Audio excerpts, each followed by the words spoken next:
Hey everybody, welcome to another Arctic Cat 650H1 video. In the previous video, we rebuilt the front control arms of my 2007 650H1. And today, we're going to do the rear ones. The rear ones are similar to the front ones, just a little bit slightly different. Not a big deal, don't need any special tools. Let's get started.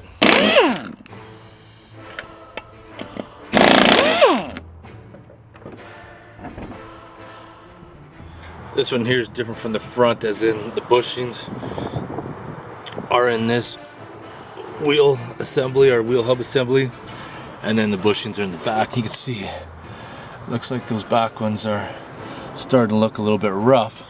So what I'm gonna do is I'm gonna pull the shock bolt out at the bottom. It'll disconnect it from there if I pull this bolt out, and then those ones, remove these clips for the brake line. This whole piece will just come out.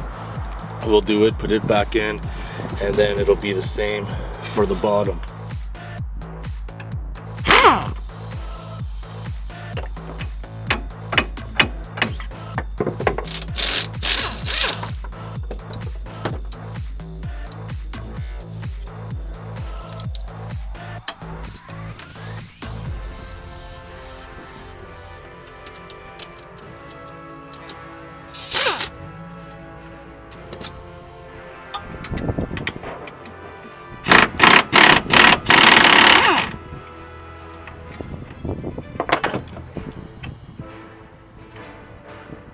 Just rebuilding it.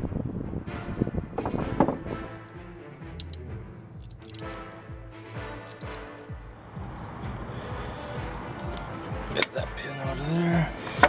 This bushing should just come off pretty easy. Let's press that seal. I'm on.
Well, that's it. That's all. What'd you guys think? That was pretty straightforward and simple. That one bushing was stuck. Took a little bit to free it up. once I got it out, the new ones went in. Now that all the bushings are replaced, I'm hoping to eliminate that issue, because I noticed when I'm out trail riding and I have to brake quickly, it almost feels like the bushings are flexing too much, like there's a lot of play in the control arms. We'll see once I get it out. Anyways, if you guys have any questions or comments, post them below, and I want to thank you guys for watching.